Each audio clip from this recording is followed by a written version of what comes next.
You're watching 11 Alive Morning News. 11 minutes of nonstop news starts now. Kicking off your 11 minutes of nonstop news on this Monday morning. Nothing but weather, traffic, and news as we're helping you start your day. Chesley, cold start. It is going to be a very cold start for us, chilly start, but we'll mild up later on this afternoon. In fact, temperatures will get up to the 50s. Got some winter precipitation in the area. We'll talk about that coming up as well. We begin your nonstop news in Fulton County. This morning, Fulton County District Attorney Fani Willis is defending the qualifications of a prosecutor she appointed in the Trump election interference case. Liza Lucas joining us live this morning. So, Liza, the DA is talking about this amid allegations of an improper relationship with this special prosecutor. Good morning, Aisha. Good morning, Cheryl. Yes, speaking to a congregation yesterday, DA Fani Willis defended the qualifications and the resume of Nathan Wade, one of her special prosecutors. Her words marking the first time she has spoken publicly about this since those claims emerged. Now, the DA did not use any names specifically, but leaned into Wade's credentials as a special prosecutor she appointed for the Fulton County election interference case. She says that she hired 3 special prosecutors for the case, a white man, a white woman, and a black man.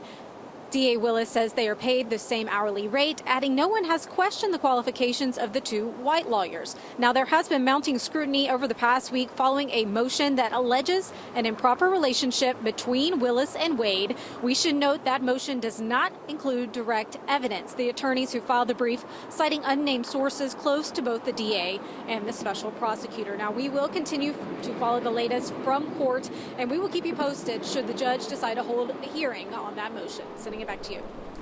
Liza, thanks so much. Now turning to the Atlanta History Center, where Hands on Atlanta continues Dr. King's vision of bringing people together over a meal to find pathways toward change. Always an honor for me to host the MLK Sunday Supper every year. This was the 10th year and the biggest yet. A room of change makers, corporate and community leaders coming together for thought-provoking conversations that inspire action. There was a panel discussion about how MLK's blueprint for building community and challenging the status quo applies today. They talked about support being a verb and the need for solutions. It's truly important because this time that we have together this evening will help us build mutual understanding and cooperation for the sake of a stronger community. Along with Coca-Cola and some other major companies, 11 Alive was a proud sponsor of the event. And as we honor the life and legacy of Dr. Martin Luther King Jr., there's always that question, how far have we come in fulfilling Dr. King's dream? I had the chance to speak with Dr. King's namesake, Martin Luther King III, and his wife, Andrea, about the continued efforts to make the dream a reality. King says you cannot talk about this day without mentioning the work of his mom, Coretta Scott King. My mom always talked about the King holiday as a day on, not a day off. We often think about taking off on holidays, but we must stay engaged. We must stay on the battlefield. We must work to make sure voting rights are protected and preserved, make sure democracy is preserved, and to create the opportunity for poverty, racism, and militarism or violence to be eradicated from our society, which is one of the things my dad wanted. And so every year falls the 3rd Monday of January, right? This year is so special. It's his actual birthday. He would have been 95. The events surrounding Metro Atlanta have been going on for 5 days now. If you want to participate today, head to 11alive.com. It is right on our homepage. And then there were 3 hours from now. Republican voters in Iowa will caucus to choose their state's GOP nominee. Right now, former President Donald Trump is the front runner, followed by former UN Ambassador and South Carolina Governor Nikki Haley and Florida Governor Ron DeSantis. NBC's Alice Barr is live in Washington with the latest this morning. Good morning, Alice. Cheryl, and I'll do you one better. We are in Des Moines, Iowa, and I know that because it is so very cold here. Fortunately, we are inside. We're speaking to you from in the convention center, but that is a very serious factor. The frigidly cold temperatures outside, dangerously cold really tonight. This is expected to be the coldest Iowa caucuses on record, and there are a lot of questions about how that's going to affect turnout of people actually going in person, which you need to do on the Republican side in order to pick their presidential nominees. So questions about who that could affect and how. In this new NBC News Des Moines Register poll that's just come out over the weekend, former President Trump has a nearly 30-point lead, and it also indicates that he has more enthusiasm than some of the other candidates he's going up against. He's hoping that that's going to mean people are motivated to go out and vote. There's a flip side to that. Some people questioning whether the strong lead that he has could make some of his supporters complacent and potentially drive down turnout. Florida Governor Ron DeSantis, he has had a really strong ground game here in Iowa. He is counting on that to help him outperform polls that right now have him in third place in that most recent NBC Des Moines Register. And then there's former UN Ambassador, South Carolina Governor Nikki Haley. She's polling second in that new poll.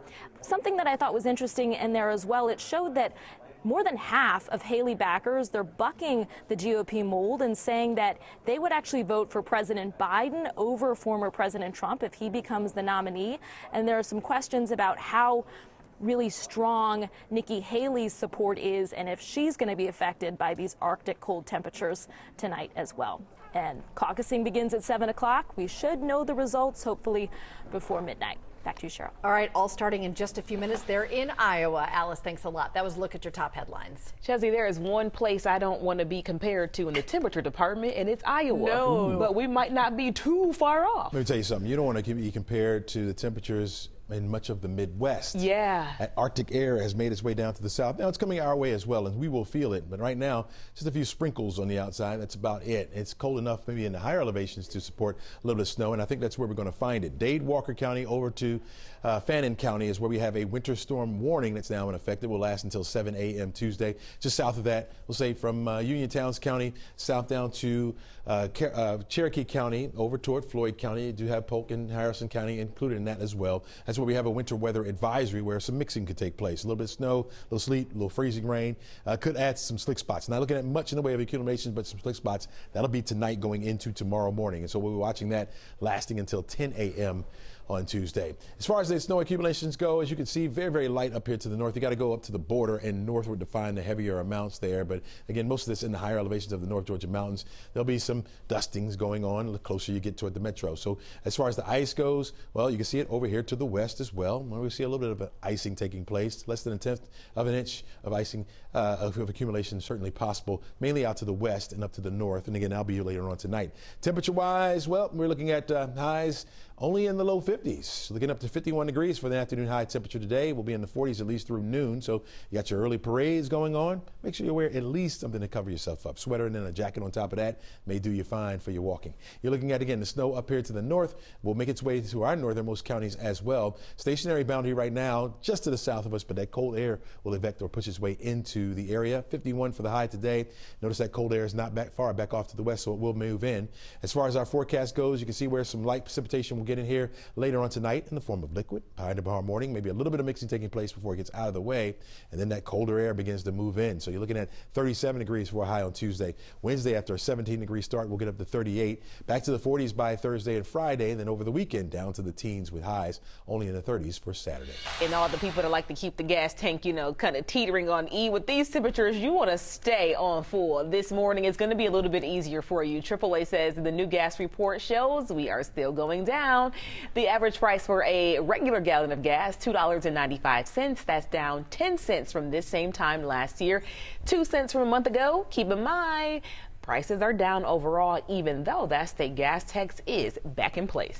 Looking live now at the world's busiest airport, snowstorms in other parts of the country have been causing some flight delays in Atlanta over the weekend. Sunday, there were 400 flights delayed, 30 more canceled. We just checked in on the latest flight status for you just a few minutes ago. So far, there have been 36 delays and 20 cancellations at Hartsfield-Jackson this morning.